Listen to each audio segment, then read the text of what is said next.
Welcome to the congregation of Yahweh. We're here on Yahweh's Sabbath day. Greetings to those on the internet or those that might be watching live. We hope you enjoy the messages that go out. Today's message is concerning protecting the flock and feeding the sheep. And I'm going to go through some scriptures about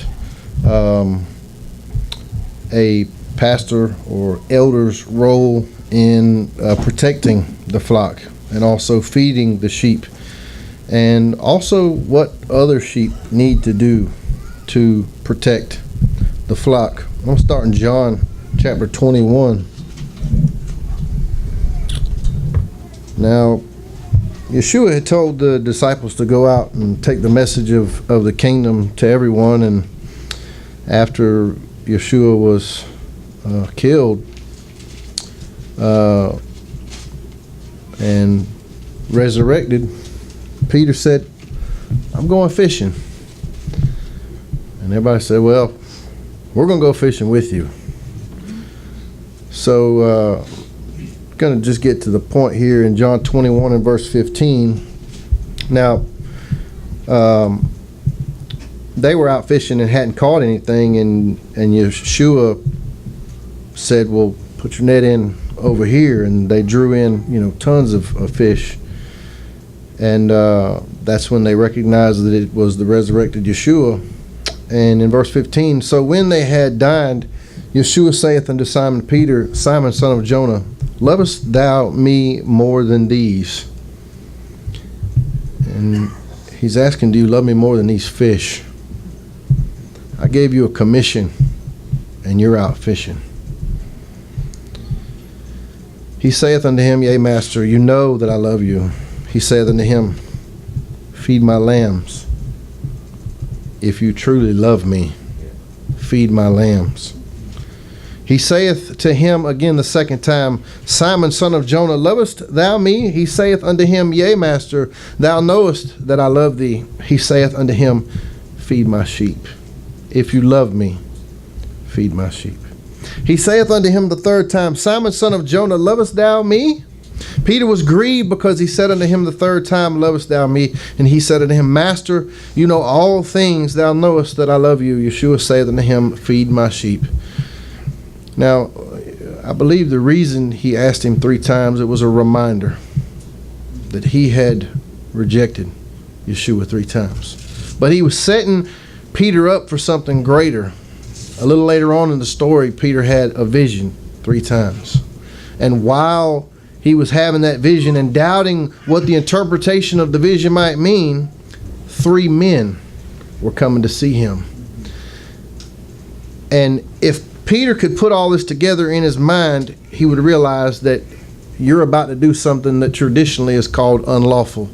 Feed my sheep. Take this message to people who are traditionally considered unclean. But the way he wanted him to prove his love was by tending to his flock, his sheep. He entrusted and commissioned Peter to tend to his flock. In Acts chapter 20 and verse 17,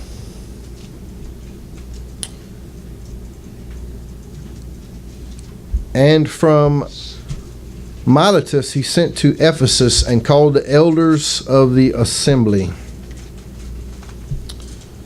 And then I'm going to skip down to verse 28 and see what he told the elders of the assembly. "Take heed therefore unto yourselves and to all the flock, over the which the Holy Spirit hath made you overseers, to feed the assembly of Yahweh Elohim, which he hath purchased with his own blood." This word, take heed, in your Strong's Concordance is G4337, and it means to hold the mind towards, that is, to pay attention and be cautious about. Be cautious about yourself and the flock. And it's showing us kind of a picture of a shepherd protecting the flock, but because he's going to go on and tell us that wolves are going to try to come in verse 29, "For I know this, that after my departing shall grievous wolves enter in among you, not sparing the flock.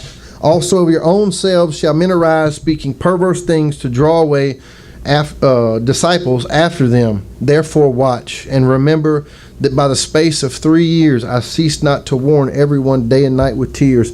He's saying that for the past 3 years, in tears, I have been warning you what is about to happen to the flock. And I'm asking you to take heed, be careful, be cautious, not only about yourself, but also over the flock that has been entrusted to you. In Ephesians chapter 4 and verse 11. And he gave some apostles, and some prophets, and some evangelists, and some pastors, and teachers, for the perfecting of the saints. It says that Yeshua put these men in authority for the perfecting of the saints. And that word perfecting is to furnish completely.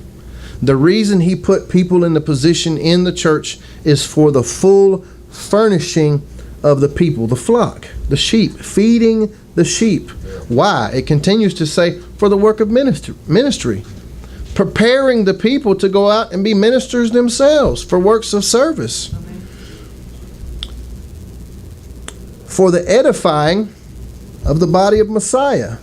That word edifying is an architectural term, and it means to confirm its structure, to build it up. The role of a pastor or an elder in your life is to feed you, to build you up, and equip you with everything you need to go out into the world and be a minister yourself. Not as somebody that lords over you, but your servant.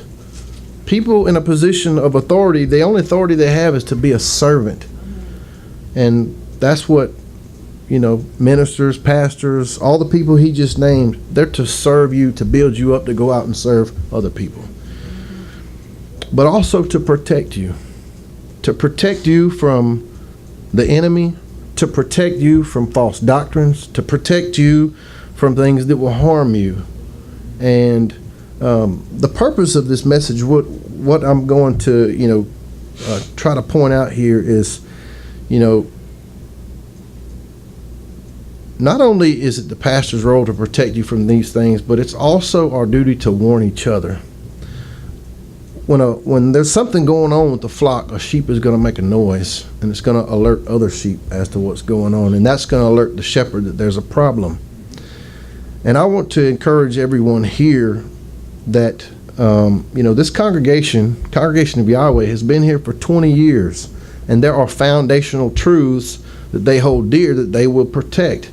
When people come in from outside with strange doctrines, the flock needs to speak up. It needs to go to the shepherd. And there have been things that have creeped in the past, and in the future. If you hear a strange doctrine, immediately tell that person, have you presented this to the shepherd? Have you taken this to the pastor and the elders? And if you haven't, that's where you need to start. Especially when newcomers come to this congregation, people that are coming to visit. We don't need people that have only been here a short time jumping on them with their strange doctrines. That needs to be taken to the pastor, to the elders. And that's not only for, that's for the protection of the body. And I'm going to go through some scriptures here that's very clear. We're supposed to be on the same page. And we're supposed to have, we're not supposed to have divisions. And the best way to cause a division is to somebody to come in with a strange doctrine and try to spread their leaven. And a little leaven leavens the whole lump. But, it's, there are things that are foundational, things that hold us together as a body. And there's many things that people divide over that aren't salvific in nature at all. And the reason there's so many isms and schisms out there is because, differences of opinion and people get upset because they don't see it their way, and they'll branch off and start a whole new congregation. And, it's sad, but the truth of the matter is we are 2,000 years removed from our rabbi. And there's so much information on both sides. If it was so plain and so clear, there wouldn't be so many differences of opinion. And it's very confusing because there is enough evidence on both sides. So much evidence on each side. And what I'm referring to mainly, the way you pronounce his name. Whether it's conjunction or the sliver, how you do your calendar, differences of opinion on how you should keep the Sabbath. All those things, there's a lot of information on both sides. But my point is, at this congregation, there is a shepherd that has been put in place. He has a belief and an understanding of the way this congregation has been going for the past 20 years. So if somebody wants to teach doctrine outside of the foundation that's taught here, it needs to be taken to the pastor. And that's just the way it should be. And if someone chooses to do it different than the way this congregation, under the pastor that has been entrusted with this, that's fine. You can do it your way if you want to. But when you're here, when you're in this flock, in this room, you need to take things outside of the founding principles. You need to take it to the pastor and convince him first. That's where it should start. In 1 Corinthians chapter 1, now I beseech you, verse 10. 1 Corinthians chapter 1, verse 10. Now I beseech you, brethren, by the name of our Master Yeshua the Messiah, that you all speak the same thing, that there be no divisions among you, but that you be perfectly joined together in the same mind and in the same judgment. Now, it is very clear that he says we need to be speaking the same things and that there be no divisions. But unfortunately, the reason everybody's not speaking the same thing and everybody has divided and they continue to divide is because we are so far removed from the rabbi 2,000 years ago, and he's going to return and set things straight. He's going to clear up the confusion.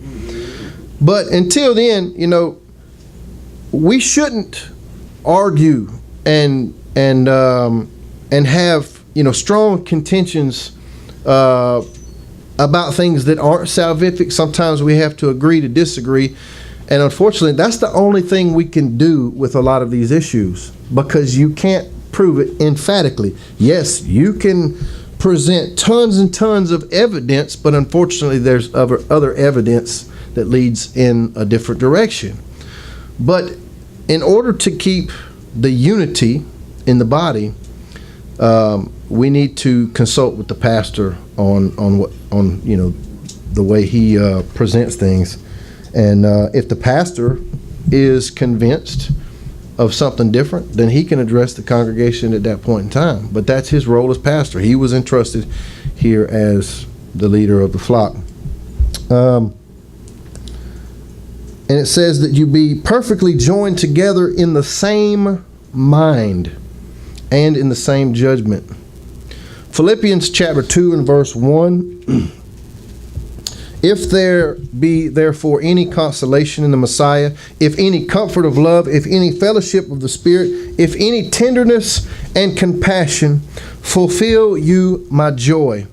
Now how did he want his joy to be filled? Next thing he says is to be like-minded. If you want to feel his joy, be like-minded, having the same love, of one accord and of one mind.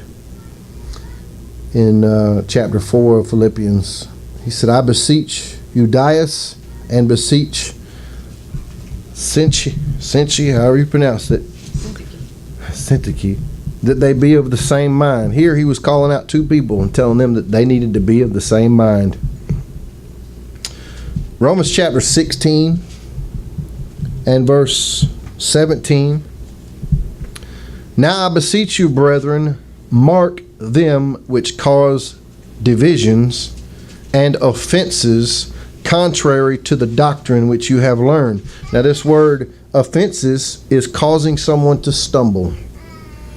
And that word mark means watch out for those people. Keep your eye out for them. And as a congregation, as a group, we need to keep our eyes and watch out for people that try to cause divisions, that people bring in strange doctrines that lead people away. There are people that will come into congregations specifically for the purpose of trying to proselytize for another congregation somewhere else. And we need to be mindful of those. And people actually will come in and quietly, secretly, amongst the brothers and sisters, just cause divisions and backbitings and things. And I'm not saying that's going on here. This is just a message to warn us that these things do happen and protect us in the future. So we need to mark those that cause divisions and cause people to stumble and that are contrary to the doctrine which we have learned, and it says to avoid them. 1 Timothy chapter 1 and verse 3. As I besought thee to abide still at Ephesus, when I went into Macedonia, that thou mightest charge some that they teach no other doctrine, neither give heed to fables and endless genealogies which minister questions rather than godly edifying which is in faith, so do. So here's a warning that they teach no other doctrine. And again, the reason it's so easy and the reason it's so prevalent that we're teaching so many different doctrines and point of views is because we're trying to look through a lens 2,000 years old, trying to figure out what was going on in that setting and what they were actually meaning. Now here's a good example in Acts chapter 15, and I'll be closing out here. In Acts chapter 15, verse 1, and certain men which came down from Judea taught the brethren and said, except you be circumcised after the manner of Moses, you cannot be saved. When therefore Paul and Barnabas had no small dissension and disputation with them, they determined that Paul and Barnabas and certain other of them should go up to Jerusalem unto the apostles and elders about this question. So they went to those who were considered elders to get a decision on this. And verse 3, and being brought on their way by the assembly, they passed through Phoenicia and Samaria, declaring the conversion of the Gentiles, and they caused great joy unto all the brethren. And when they were come to Jerusalem, they were received of the assembly and of the apostles and elders, and they declared all things that Elohim had done with them. But there rose up certain of the sect of the Pharisees which believed, saying that it was needful to circumcise them and to command them to keep the law of Moses. It's interesting that there's actually two groups here speaking up. One is saying it is a prerequisite of salvation, and the second group is saying it's needful. And they were believing Pharisees. Anyway, just want to point that out. Verse 6, and the apostles and elders came together for to consider of this matter. And when there had been much disputing, Peter rose up and said unto them, men and brethren, you know how a good while ago Elohim made choice among us that the Gentiles by my mouth should hear the word of the good news and believe. And he's going back and he's talking about that vision that he had that convinced him that he was supposed to take the message to people that were considered unclean. And Elohim, which knows the hearts, bear them witness, giving them the Holy Spirit, even as he did unto us.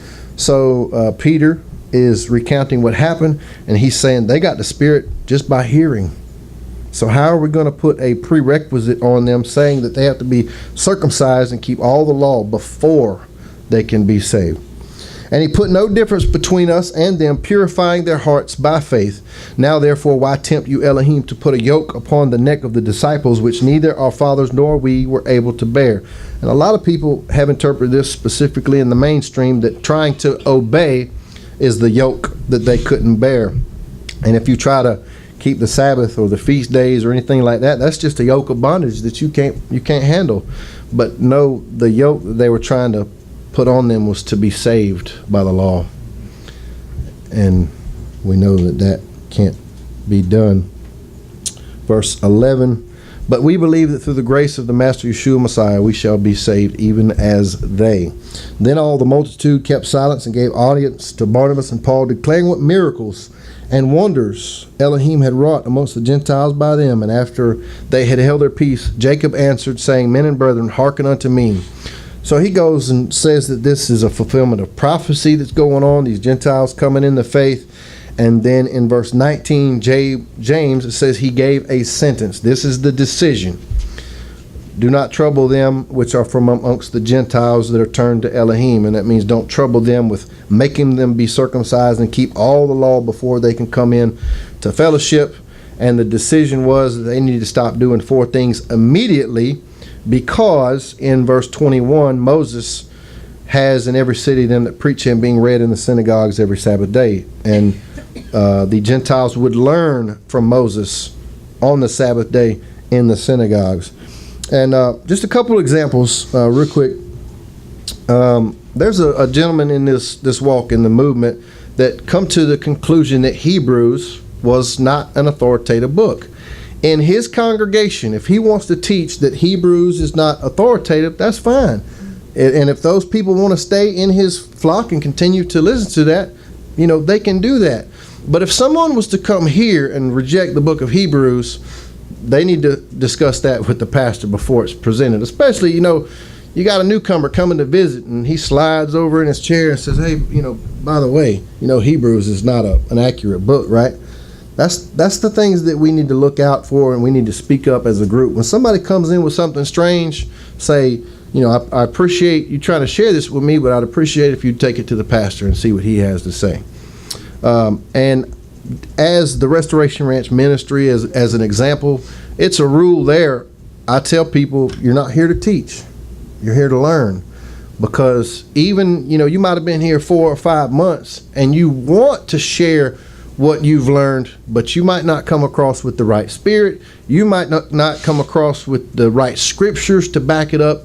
And for the protection of newcomers, please leave that to me, because I've been entrusted with that. And I think that that's the way things should be done in order. If somebody has been entrusted in caring for the flock and feeding the sheep, allow them to do that and look out for other sheep as well. Hallelujah.